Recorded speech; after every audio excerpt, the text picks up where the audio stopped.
Hey, it's Freitag. In this podcast, we interview business owners in New Hampshire and beyond to get their perspective on work, growth, and of course, the weekend. Join our host, Freitag marketing owner Jan Ziegler, as he interviews fascinating guests. We hope you'll enjoy this episode. Welcome to It's Freitag, another episode where we talk about businesses in the Monadnock region and a little bit about what a good weekend looks like. Today, I have Ted McGreer here, who I think everybody knows because your name's Big Fat on Main Street. I think you're the only one. Well, Luca's done, so yes. Yeah. you do have your first name on Main Street. Welcome. Yeah, thanks for having me. This is awesome. So let's go all the way back and start where you started, which is, I read on your website, you moved out west to do a bunch of sports. Why? Well, I guess I'll just back up real quick if I can, Jan. But yes, I'm Ted McGreer. I own Ted's Shoe and Sport on Main Street here, a retail footwear store. We're just about to celebrate 25 years in business, so we're excited about our big anniversary this weekend. How I got started, I was a kid, a high school kid. I went to school around here. I worked at Norm's Ski and Bike Shop all through high school and enjoyed that retail sector of just helping people, get outside, get really good gear, and help them improve on whatever they were doing. So really enjoyed that time at Norm's and learned a lot from the old timer, Norm himself. And gosh, I think he was 79 years old when he ended up selling his business, but learned a lot more than just selling skis and bikes. But after college, I decided to take some time out to go and just be a ski bum in Colorado, not knowing that it was going to kind of shape my career. And so I moved out there in, 92, and got a job managing a ski and bike shop out there, which was kind of fun. And then unbeknownst to me, worked with a medical doctor in Vail who was sending a lot of his athletes to my store because of our boot fitting techniques that we were doing. Well, this ended up turning into a whole bunch of U.S. ski team development skiers that are on basically like the C team trying to work their way up to the A team. And boot fit is just paramount as it relates to alpine skiing because just 1/100th of a second allows you to get on a podium and lets you move into a World Cup status. So, working with U.S. ski team athletes, skiing with them, living with some of them, it was an epic time out in Colorado, and skiing waist deep powder and skiing July 8th at Arapahoe Basin, and just having a ton of fun. So, it did some triathlons out there, and but my grandparents got older, my folks got older, and I love Cheshire County and the Monadnock region. There was really 1.5 seasons out there. I was living at 9,000 feet, so you really had no summer. It was fall and winter, really. You couldn't swim in the lakes. It was just, it was that whole thing. So moved back to Killington and worked at Killington for about a year after getting back from Colorado, again, managing another ski and bike shop, and then finally came back to Keene in 95. Yeah. Okay. And so coming back here, was it like all the family obligation, or were you also just a little excited about what the region has to offer, which, I have no real reference point for what it was around here. Yeah, right. Well, I think having grown up here and getting those 4 seasons, having friends and family here, I think it was probably a little bit of both. I'm not afraid to say I was homesick, and we have a really close-knit, tight-knit family, which was awesome. But there was a running store in Keene called Athlete's Corner, and it had been open, for about 15 or so years at the time. The owner of that store kind of wanted to spread his wings and purchase an industrial cleaning company. So he needed somebody to run it, and he reached out to me, and it was a really good fit. I basically was doing all the hiring, firing, marketing, handling, buying inventory, paying the bills. So I was really learning on my feet at 26 years old how to do this. And he and his wife came to me and said, "We'd like to sell you the business." And I said, "Oh my gosh, that's awesome, but I have no money. How am I supposed to do this?" But banks look at purchasing an existing business with a history as a lot less risky than starting from scratch. So I went to a couple banks, created a business plan, spent 5 or 6 months doing this, secured some funding to buy the business, established a fair sales price. And the day of the closing, I got a call from his broker saying he's got cold feet. He's not going to sell. And I was like, oh my gosh, I just spent about a year planning to buy this. And so I'm out. I'm done.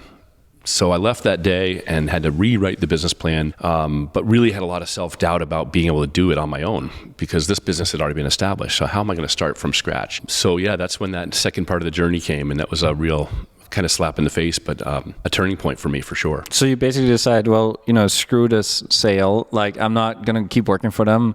I'm just going to do it on my own. So I met a really a guy who really ended up mentoring me and just kind of kicking me in the butt, a guy named Rich College, who lives outside of Keene. And I owned a house in town, and I had to make mortgage payments, and I was now unemployed. So I sat with him, and he said, listen, you got to rewrite this business plan. We got to get to some banks. We see if we can get some investors on board, because a startup is going to be a lot more than buying existing business. So he lived in Spofford. He said, listen, what are you going to do for work through this whole process? Because if you end up getting a job, it's going to slow you down from the goal. And I said, I have no idea. I'm going to find something. And he said, well, I got a ton of work to do around my house. And he lives in Spofford. At that time, we had one car, and my wife was working at Keene State, used the car. So I would ride my bike from Keene to Spofford every day, and I painted his house. I mowed his lawn. I trimmed trees. I did a whole summer's worth of work. But my first day on the job, it was wild. And I have to share this story because his driveway was about a half mile long, and it was made up of really thin pea stone. And so I get there at 8 o'clock in the morning. He says, all right, you ready to go for your first day? I said, absolutely. He hands me a push broom and says, I want you to sweep my driveway, sweep all the pea stone, and then put it in piles, and then pick it up in a wheelbarrow and put it in that little side road over there that leads down to the water, because he wanted to kind of build this little path to the lake. And I thought, geez, okay, well, that seems like an odd job, but I'll do it, no problem. So I'm push brooming this half mile long driveway, and probably 90 wheelbarrows full of pea stone. So 5 o'clock comes, and I didn't really take a lunch break. He pulls in the driveway, and my hands were blistered, and I was just on the last wheelbarrow. And he said, gosh, it looks great. Really appreciate it. That looks awesome. He said, did you get anything to eat? I said, no, I just wanted to get this done before you got home. And he said, well, put your broom down for a second. And he kind of walked over, and he put his hand on my shoulder. And this is a very, very successful businessman who I look up to, just because he's so motivated, so self-motivated, but just has this way with just engaging people, and people buy into his missions. So he put his hand on my shoulder, and he said, I didn't need you to push broom my driveway. My driveway did not need to be swept. I wanted to test your character. I wanted to see if you had a work ethic. I wanted to see how willing you were to step forward and do this kind of job. And he said, you didn't question it. I appreciate it. Now, at this point, I'm 29 years old, and I'm thinking, well, I'm working for $9 an hour at 29. I have a mortgage payment. I'm riding my bike to this guy's house. Now I'm sweeping an effing driveway, right? Yeah. You're like, I've managed this running store before. Right. I managed like 10 retail stores. And so, long story short, he was integral in helping me finish my business plan, but also invested in me and said, you know what, I'm gonna support you. And to this day, so it was like his test to see his like, hey, do you have the work ethic that it takes for me to put some money behind you? Totally. Yep. Okay. Yep. So I remember he and his wife were going to Kenya. I was driving them to the airport. He said to me 3 or 4 times, have you found a location yet for your store? And I said, I think I've got a lock-in on a spot on Main Street, a really nice corner spot. And at that time, Main Street had a bunch of vacancies because the Colony Mill still had some stores there, but the Colony Mill was really struggling too. And I thought, well, is this the right time to be on Main Street? Who knows? It was the year 2000. So I bring him to the airport, and he says to me when he gets out of the car to get into the airport, he says, when I come back, I want to make sure you have that lease signed. And I didn't want to let this guy down, right? I mean, he's going to invest $30,000, $40,000 in me. And so that scared the hell out of me. So I ended up calling the landlords. The guys that owned the building were urologists. The tenant was Monadnock Flooring. They were leaving at the time. And so I said, hey, I'd like to sit down with you and talk about leasing your space. And the first words out of their mouth was, well, you and 26 other people. And I thought, oh boy, how am I going to get this space? I want this Main Street spot. And this corner, incidentally, is the only retail spot in downtown that has 25 parking spaces. No, I mean, it's amazing. Like, it's a great spot. I mean, I'm sure Emerald Street wasn't what it is now, but like, it is probably the best corner, except if you're maybe on the Circle, but otherwise, right. Yeah. No, it really is, especially with the parking. So I sit down with the landlords of the building. I take my business plan out. Now, I should back up a little bit, Jan, because when I wrote the business plan and I had help with Mr. College kind of revitalizing this plan, I also leveraged the Small Business Development Center here at Keene State, and I cannot give them enough kudos for helping me. It's a free service. If people are interested in writing a business plan and getting it really refined and passing it by them, they don't charge you, but they're real and they really help you. So I thought I had a pretty good business plan polished. I had my financial projections in place, my competitive analysis, the location, pretty much almost in lockdown. And I went to 6 different banks with this business plan, and they all turned me down. And I had a $50,000 house. I had an investor who wanted to support me at the $30,000, $40,000 number. I needed about $200,000 to get my business started, and I had no money. So 6 banks shot me down. So I took the business plan back to SBDC, and I said, something's not clicking here. These banks are looking at this way too high risk, and I don't have enough collateral to cover the note. And the woman there at SBDC said, well, Ted, your business plan is pretty good, but nowhere in this plan does it say how many kids running shoes you're going to sell. How many women's shoes are you going to sell in year 1? How about men's shoes? And I said, well, I don't know. I don't know that number. She closed my business plan, handed it to me, and she said, well, go figure that out and come back. Basically, get the hell out of here and figure it out. And so I'm like, oh my God, now what am I going to do? So I go to the Keene Public Library, because they actually have faster dial-up internet at the time. Yeah. And I look at some national trade magazines. I learned that women buy 4 to 7 pairs of shoes per year. Men buy 1 to 3 pairs per year. And I thought if I could have 1% market share in this town, there's 13 stores selling shoes, selling athletic footwear in the year 2000. That was a lot in this small town. I was just going to say, now we're down to 3? Yeah, 3 or 4. I mean, if you add Kohl's and some of the box stores, but so 1% market share is not a lot. I want to be conservative with the bank. So I got to the answer, and I went back to SBDC, and she said, I love it. Go try another bank, see what happens. So the next bank I went to was Granite Bank at the time here in Keene, and they approved the loan. So that was awesome. So now find the location, right? So I meet with the landlords, I sit down, I hand them a copy of this revised business plan. And they said, they've had a ton of restaurants looking at the spot, no real retailers per se. And so they said, give us a couple weeks, we're going to look at it. And they called me back. And I remember having an answer machine with a cassette tape, and I still think I have those little mini cassette tapes, saying they'd like to meet. And they approved me to have the spot. Now, they had 27 different applicants for this, which blows my mind. That's crazy. I mean, now they struggle to find one, right? Yeah. And I said, can I just ask, why did you choose this little running store to be on Main Street, the sports store? And they said, because you were the only one that came to us with a business plan. I mean, how many people are going to start a business and don't write a business plan? It blew my mind. But that in itself was what landed me that location, the location I'm still in today. So yeah, it's fast forward to 2025. Here we are. That is crazy. And so one question I have is, what happened to the other footwear store, the one that you tried to buy? Yeah, that's an interesting story. So on my grand opening day, goodness, I don't want to talk too negatively here because these are all good people. But I drove down Main Street to park in my lot at 6:30 in the morning for grand opening day. I had my grand opening flags up. I had all the newspaper off my windows. We're ready to go. As I approached the building, I noticed that my windows are completely covered.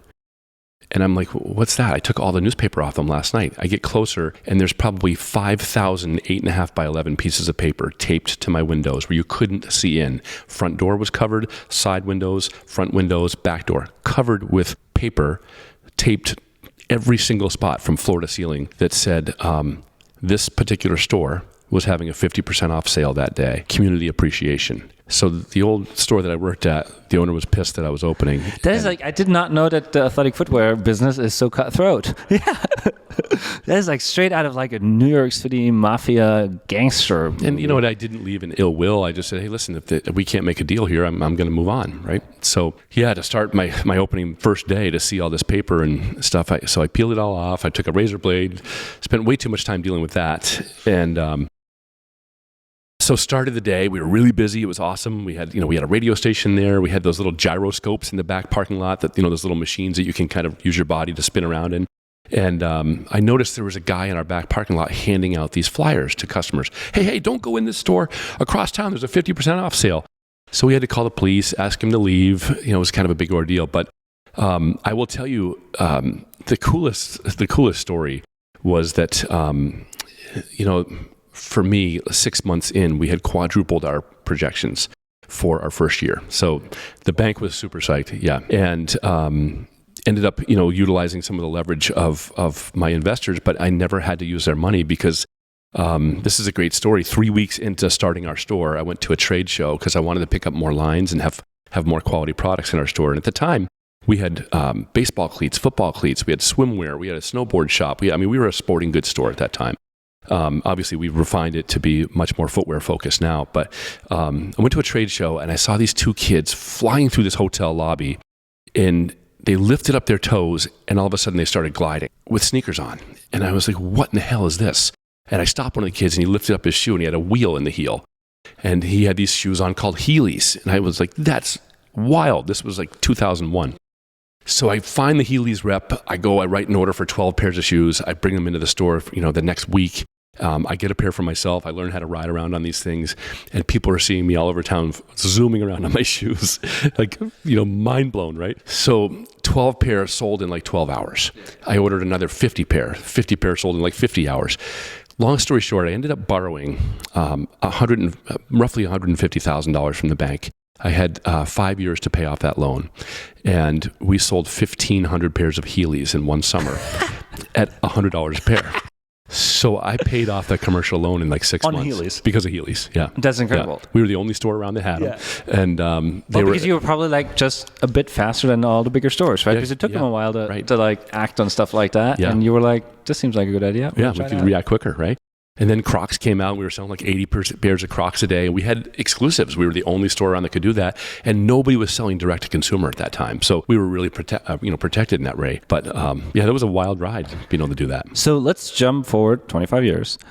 Like, retail is challenging, right? I mean, more challenging than ever because, probably now, 80% of the shoe market share is online. And like, you're not actually, you're competing against all the other local stores, but really you're competing against the internet. Like, how do you make it work? Like, you're thriving. Like, it's not like you're, like fledgling along and like half dying. You're thriving. You're doing great. How do you make it happen? Like, what makes Ted so special? I think there's a number of things, but it really comes down to getting my staff and my team to buy into the mission. And what is that mission? Well, it's not to be the best shoe store in southwestern New Hampshire. It's really about building long-term relationships. Now, we don't have the ability to set the prices of our products in our store. We do with the stuff that we manufacture, so I'm building a lot of my own stuff now. But, if I have a Nike Pegasus and it's on Nike.com for $130, I can't change that price. That's price protected by Nike. So the good news is Dick's Sporting Goods has it for $130, Nike.com has it $130, I'm $130. Why is somebody going to get out of bed to come to my store? Well, maybe it's the fact that we have a really liberal return policy. Maybe it's the fact that we try to give you more than what you're paying for. And oh, by the way, Nike.com doesn't support community efforts here, nor does Amazon. And really, Dick's does a little bit, but we have local people, local mortgages, local expenditures, and we try to give back, $6 to $8 per pair of shoes we sell. So we sell 10,000 pairs of shoes a year. $6 or $8 for each shoe back into our community, whether that's youth programs, the arts, anything focused on youth. We really want to try to make sure we're a community engaging partner. So, on the flip side, it's also really great because this price lock on these shoes, Amazon can compete with you on price because, they can deal with smaller margins, right? If there was a race to the bottom, you can't compete with that. I wasn't aware of that. You told me that the other day. And that's actually huge because if you look at other industries where it doesn't exist, like the online retailers are just always 20-30% cheaper. It's almost like cars, right? So the first 11 months of that new shoe's life cycle, it's MAP protected, minimum advertised price. So I can't put it on the internet for lower price. I can't even put the price tag in my store. That's an advertisement, right? So if the rep comes in and sees that $15 below, I can get slapped on my wrist. So the good news is it even the playing field for us. And we have an internet price match policy now, which is awesome. So we try to give people the confidence knowing that they're not going to pay more, but they're going to get a lot more service because we're going to sit you down and measure your feet, watch you walk, establish maybe you've got some injuries, help you from a medical perspective. And we have 9 different foot doctors sending their patients to our store. So when I hire a young runner to work in our store, he's thinking he's going to help all these people train for half marathons and get them new shoes. But half our day is working with elderly people who have real foot function issues. So a lot of what we do is solution footwear. And if it wasn't for that, I don't think I would be in business. Okay, because there is only that many competitive runners and they only buy 3 pairs of shoes or 4 a year. But it's all the other people that just need regular good shoes to support. Yeah, and it's medical. It's medical equipment, right? So we started building our own orthotics now. We're manufacturing our own orthotics and our own apparel line now. So it's been kind of the evolving door of having to be able to increase our margins a little and control that. So. And I mean, on the other side, it seems like running is bigger than ever, and running tech is bigger than ever. So people pay more attention, and there's so much technology going into shoes. And it's you see it on Main Street. There's very few retail stores that are left because I think it's a really hard business to be in. Right. Or at Walmart, because you have these stores that people already go to and they can buy all the things. And I think, to your point, if I didn't open in the year 2000 and establish kind of our foundation at that time, I don't know, if I opened 3 or 4 years ago, I'm not sure I'd be thriving as well right now. Do you think there is space for a retail concept in Keene that could work?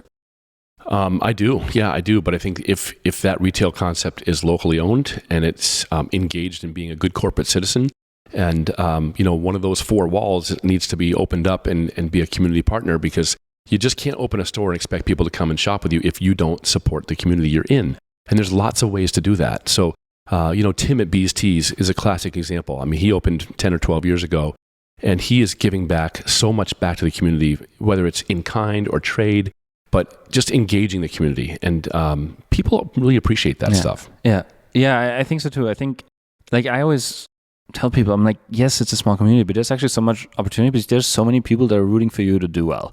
If you have a good concept and if you want to be within the community, you have so much access, because you can walk into almost every store and they will talk to you and they'll be like, well, this is what I've been doing for the last 25 years and this is what works. This is what not works. Don't do that. I would imagine, I've never started a business in the city, but I would imagine in the city, it's a lot more cutthroat. No, I'm not going to share with you how we do this. Right. Restaurant A doesn't, they put stickers on each other's windows. Well, I mean, if you're talking about Luca, when he had his restaurant on Main Street, if a new restaurant was to open on Main Street, he would be the first person there to help them and cheerlead and say, this is awesome, and just support that whole industry. So he didn't look at it as a competitor. He welcomed it. Yeah. And a lot of the local stores that are selling sneakers and running shoes now, we work together to swap shoes. If they have a customer that needs one, and if I have a customer, we'll send people either way. So I look at these kind of quote unquote competitors in our region, brick and mortar, not really as competitors anymore, because we're all just competing against the brands in our shop. Right? Yeah. No, I think that makes sense, especially because, the brands, the big ones, Nike, Adidas, they spend so much money on getting people on their website because they know that they make 40% more if they sell direct. Right. It's crazy. Cool. Yeah. So you're in your 25th year. Where do you see what's happening in the next 10, 15, 20? Yeah, well, I'm 55, and my father, God rest his soul, he was working at Home Depot when he was 85, because he was a sales rep his whole life, and he didn't really set himself up to retire. He was working paycheck to paycheck, helping put us kids through college, and I don't want to be like that. I don't want to be working at 85. Now, I am a workaholic. I love getting up and going to work because I love what I do. And that helps take the stress out of it when you do what you love and love what you do. But, I think I'd like to do this another 15 years or so. But I'd also like to be able to enjoy a few years of retirement too. Yeah. Okay. Yeah. But what does it look like? I think refining some of the products that we're manufacturing. I love the creative side and the design side. I've done some consulting work for New Balance, designing footwear for them. But designing our own orthotics and our apparel line and our socks, it's wild because we sell a lot of shoes, and when we sell a lot of orthotics with our shoes, there's our store brand right on the inside of your shoes, and that's pretty good marketing all by itself. Well, especially because if it's good, they'll come back, because they're not looking for this Brooks shoe that was really comfortable. They're looking for the Ted's shoe or the Ted's orthotic, which gets them back in your store. Totally. Yeah. We're excited too. We're launching a new shoe line for the summer that coincides with the Jumanji 30th anniversary. And as you know, that movie was filmed here in 1995. Yeah. So, the movie was built around this family who owned a shoe factory, and the family's name was Parrish. Well, it was a fictional name of a shoe brand. It never even came to fruition, but we kind of got the trade name for Parrish shoes, and we have Keene, New Hampshire on them. And we do limited runs, but they're super kind of retro, funky shoes, and we'll be having those for the festival this year. And I think that festival is such a good example of somebody had an idea. Is we have this movie that is really, just trivial knowledge, right? Nobody in the last 15 years has watched it, but let's just make a festival around it. And then it's a bunch of people, I would assume, I know, Tim's involved, and it's sitting in a room, it's well, what could we do? And I love that because just entirely made up for no reason, right? Except for let's have an event, let's give people a reason to come out and like support local businesses. Well, it is the 30th anniversary, right? But Kathy Bergstrom, who's the head of the committee, and Tim and I sit on this committee for Jumanji 30th anniversary. She was really smart, Jan, because she went to Sony and got permission for us to use the term Jumanji. So we're going to have themed drinks at restaurants, and Tim's going to have all kinds of apparel and stuff, and we'll have a shoe line to go with it. We're going to have scavenger hunts, but we have actors from the movie are coming here. The prop master who built the original game board, that board is going to be here. So it's going to be a wild weekend. I just love it because it's like, you can still make like, I think people think about the festivals. Pumpkin Festival has been around for, I don't know how long, 20, 30 years.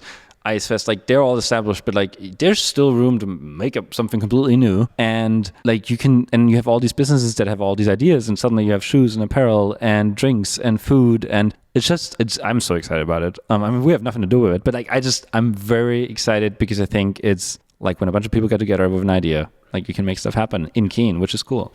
Well, and we had Wizarding Week, which was the last 4 or 5 years, and that carried so many of us through COVID. Just even helping make payroll and, cover your phone bill when you were essentially shut down. Well, especially like the dead of summer when nobody's here. And but that sadly didn't get approval from Warner Brothers, and we got a cease and desist letter. So we had 5 years of that, and sadly, we as a collective community didn't do our due diligence to utilize some of that stuff. But I mean, and then like you're in the following year, and now you're like, well, let's do this. Let's try this. Yeah, it's great. I love it. Yeah. And I think that's how small communities thrive, right? I mean, the Ice and Snow Fest, the Music Fest. I mean, when we have these events downtown, it's such a game changer.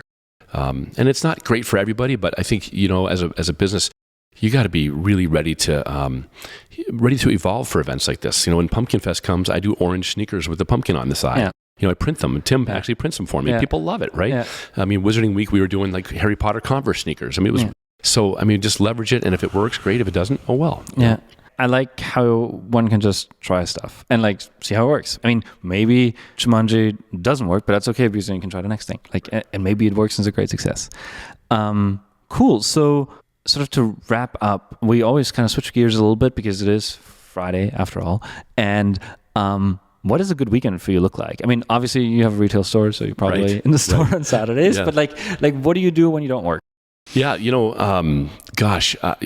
do work every Saturday because it's the day that we have to make hay. But both of my kids are in college. My daughter's in law school. My son's down in Florida. So I would typically hang with them all weekend and do lots of cool stuff. But I love to be outside. I love to cycle. I love fitness. I like self-care. And so I try to make that Sunday kind of that self-care day for me. And you're on all day, right? What do they say that, the typical woman in one day says or utilizes 40,000 words, and the typical man says 20,000 words. I think if you're in retail, you say 80,000 words. So, you're high energy, you want to be engaging for your customers, and boy, by the time Sunday comes, I don't want to talk too much. Yeah. So, yeah. I mean, and that makes sense because I think you're like your name's on the sign, right? Like you're the brand, so right. You're like you want to give everybody that experience when they walk in the front door, and also you probably know half your customers, right? So they want to talk to you because you've been around for. And that's I signed up for that, and I love that. I also love the fact that I have to go to the same grocery store as my customers. So when you do own a business in a small community like Keene, and there's a lot of social capital here, right? We all support lots of things that we do, but you really have to think to yourself, like, I live in this community too, and I can't go about my business in a way that is not serving my consumer. And if I'm not providing good customer service, or if I'm an asshole, right, to my customers, I have to live in this town. Talk about reputational harm really quick. So, you do have to kind of mind your manners, right? Yeah. And so Sundays, I don't mind my manners. I just take off, right? Yeah, I think that's fair. That's fair. So just because I want to talk a little bit about sort of in your involvement with Rotary, because you guys just won Nonprofit of the Year, which is very exciting and a big award. Like, what's your involvement there? How long have you been part of it? And kind of like, is there a lot of transfers? You put on the race, and like it seems like there's a lot of transfer between like Ted's and Rotary. Like it's brands that align, I guess. Talk to me a little bit about it. So when I opened in 2000, I remember having a guy named Barry Malice came into my store to buy some shoes. It was like 2001, and he said, "Hey, I'd like to invite you to come to a Rotary meeting." And I see the signs, the Rotary wheel on the side of the road, and I'm thinking this must be like an old guys club, and it's like a networking thing. I didn't know anything about it.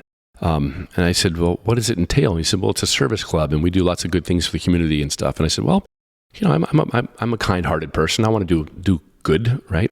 So I went to one of the meetings and I didn't really know a lot of people there, but it seemed like a high-energy breakfast meeting. I thought it was kind of cool. But I really thought it was like exchanging business cards and we all would just kind of like the BNI thing. But boy, was I wrong. The first meeting I went to, they were scheduling a volunteer crew to go paint the United Way building and then pick up trash on the side of the road. And oh, by the way, build some houses in El Salvador and put a water filtration in Haiti.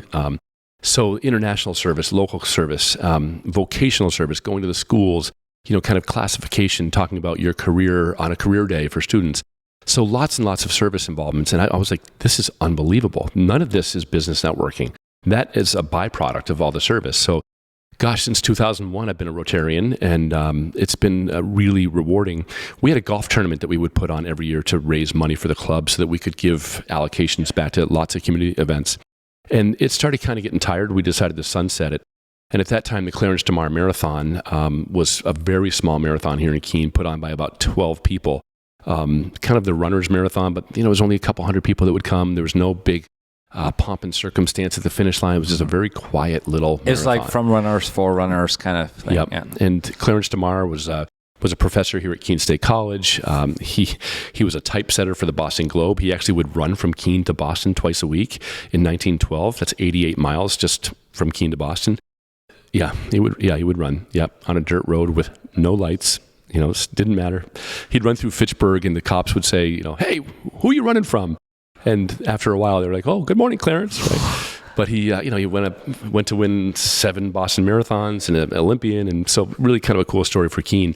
Incidentally, the second longest continually run marathon in the United States, next to Boston, is the Clarence DeMar. I did not know that either. This is the 46th year. So our club took it over.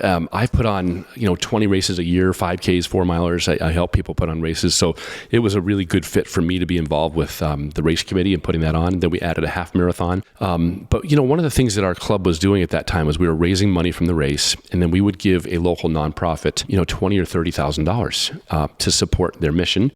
But we really had no accountability of where those funds went. Like, did some of the money go to admin? We wanted it going to the children, right? And so we couldn't really control the narrative as it related to where those funds were going.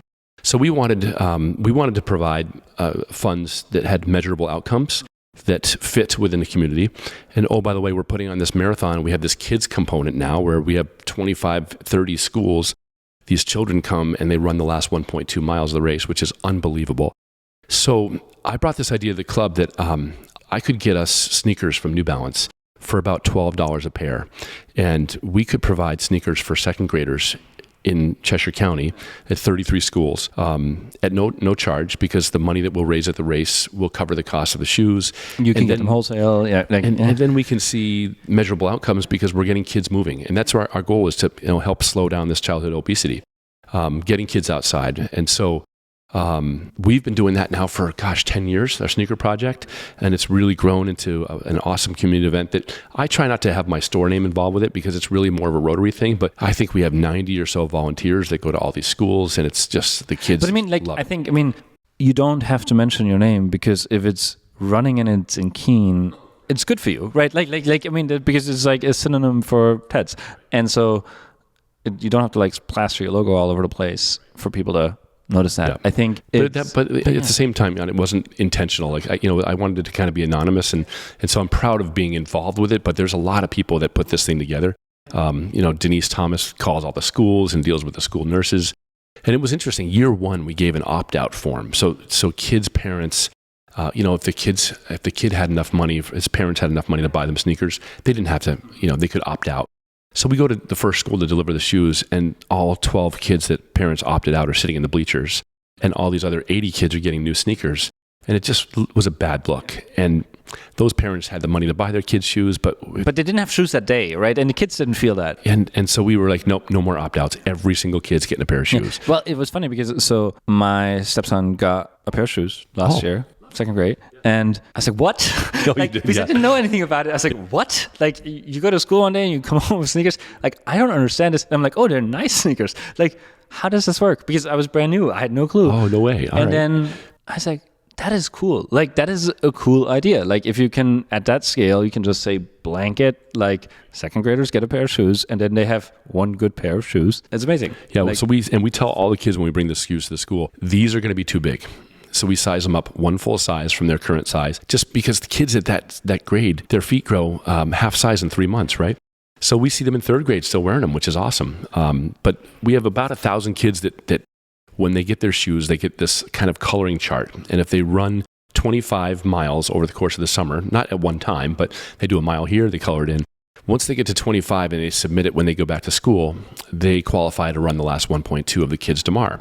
So when the leader of the half marathon comes across the finish line, there's about 1,700 kids at the finish line with cowbells and their parents and their grandparents. Yeah. And it is a scene downtown. Yeah. So the kids' DeMar totally changed the narrative for what we do. Yeah, that's great. My first job was in a like sports marketing company that put on road races, and so like I remember that like it's a big race in Germany, and we had 10,000 adults and 12,000 kids, and the 12,000 kids were 1,000 times more fun. It was so great. And it was the same thing. It's like they got all the schools to send all the kids. We need people on the Kids DeMar committee. I think we got the guy. Dude, you're in. You shouldn't have told me that. Yeah, but I mean, it's giving kids a place to run is so cool. Like, I think, and we did it there with t-shirts. Like they all got their t-shirts for the race, and like you had them all color coded by age group, and it's so much fun because also the way kids run is just hilarious.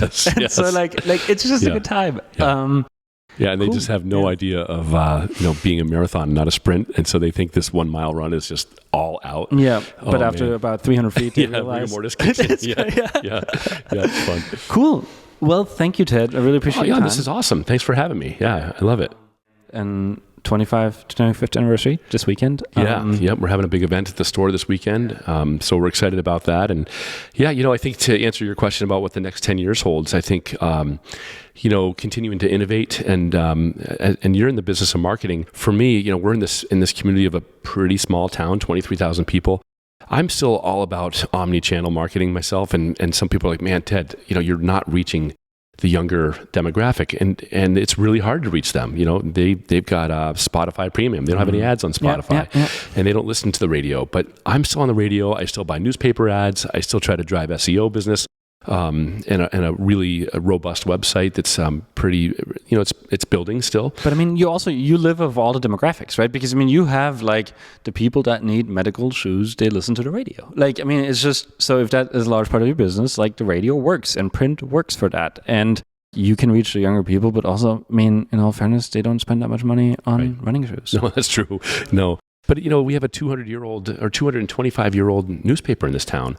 And that's a local business, right? And so, gosh, if their employees do business with me, it's the right thing for me to do business with them. And I want to continue to support the Keene Sentinel and the radio station. So, if we have the wherewithal to do that, let's go. Cool. Well, thank you. Appreciate it. Thank you too. It's been a lot of fun. Well, that was a great conversation. We hope you enjoyed this episode. If you did, please leave us a nice review wherever you're listening to this. It really means the world. Our episodes drop every other Friday, so stay tuned for more insightful chats from It's Freitag.